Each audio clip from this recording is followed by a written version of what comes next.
Hey guys, and welcome back for another video. So today's video, if you read the title, is going to be how I've been trying to combat my postpartum depression. And it's one of those things that kind of just sneaks up on you because I really don't remember having it with my first two pregnancies. So the fact that I have been experiencing a level of it with this one, I mean, it kind of just goes without saying, and I think the main thing has a lot to do with just my weight. I don't even really want to talk about my weight right now, like as far as the physical number, because it's just truly embarrassing for me. I don't know, like maybe some people would be like, oh, you're not that heavy, but it's like for me it is, and so having had Michael and then Cloud within the last 2 years has just led to me maintaining, I guess you could say, about 22 pounds extra weight. That's where I'm at right now from my pre-pregnancy weight. So because when I had Luca, I had got back to my pre-pregnancy weight, which is my weight that I'm comfortable at. Now that I've had these kids, there's 22 pounds just extra on me. Let's just be real. And I'm not happy about that. And so these past few months, I've just been exercising at least 3-4 times a week, usually about 45 minutes to an hour a day. I've been drinking a lot more water. I've cut out certain things in my diet. I don't drink soda.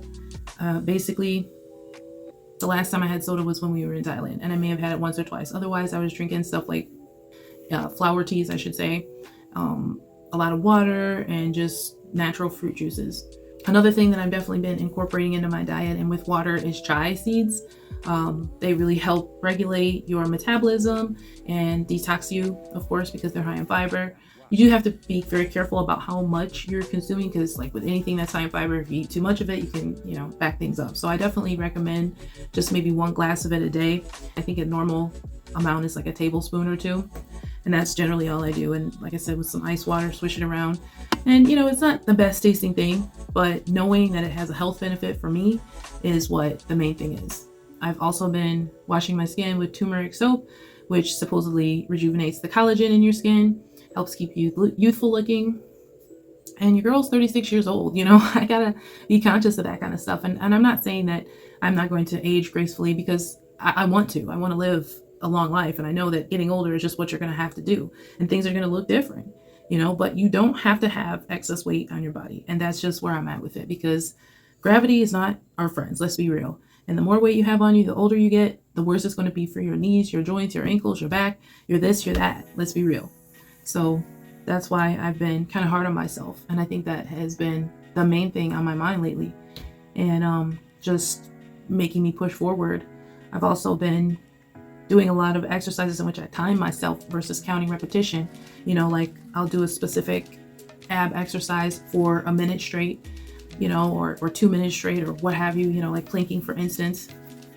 Just stuff like that, versus doing reps all the time, just like actually timing my workouts so that I know how many minutes per day I'm actually doing. And I use a stopwatch basically to do it.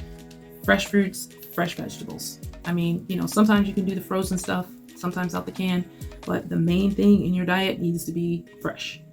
And we constantly have things like apples, pears, grapes, strawberries, oranges, occasionally bananas, watermelon, stuff like that we constantly have in the house.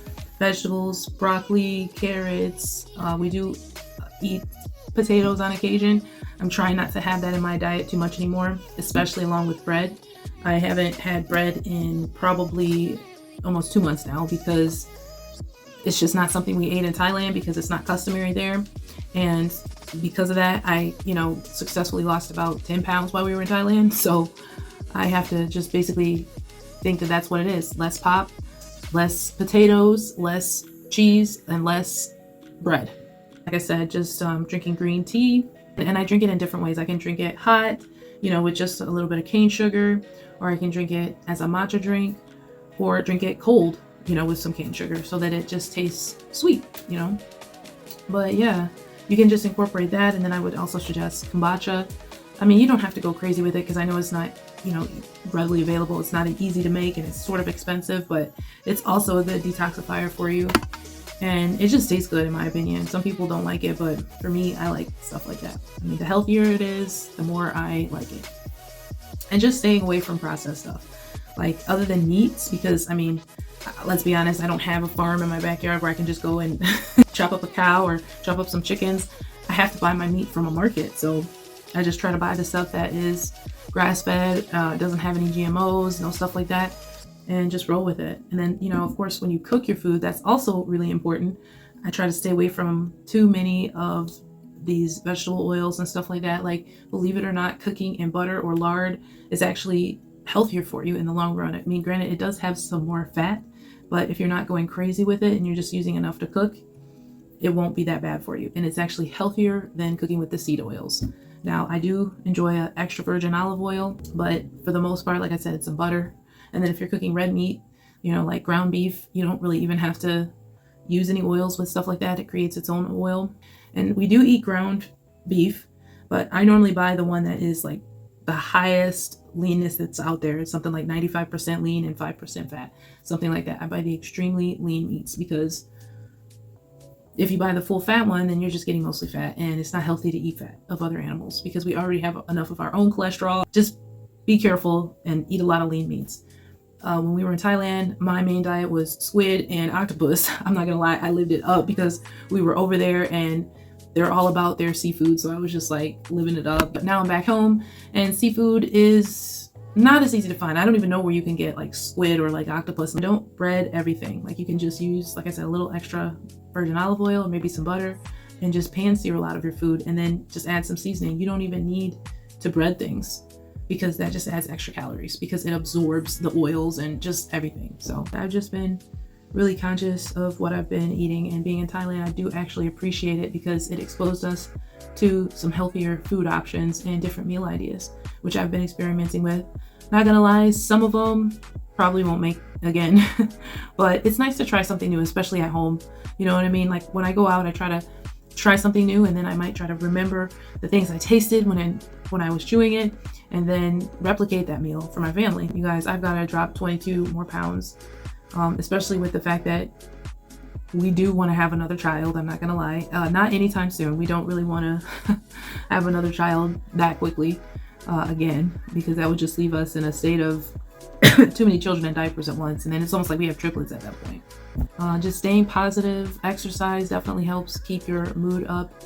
And then overall, if you are doing something about your weight, if you're unhappy about it, it just makes you feel a lot better. Like, I'm not just sitting here allowing it to get worse. I'm gonna do something about it and I can change it, because maybe we're not exactly where we want to be, but if we put the time, the effort into it, we can get there.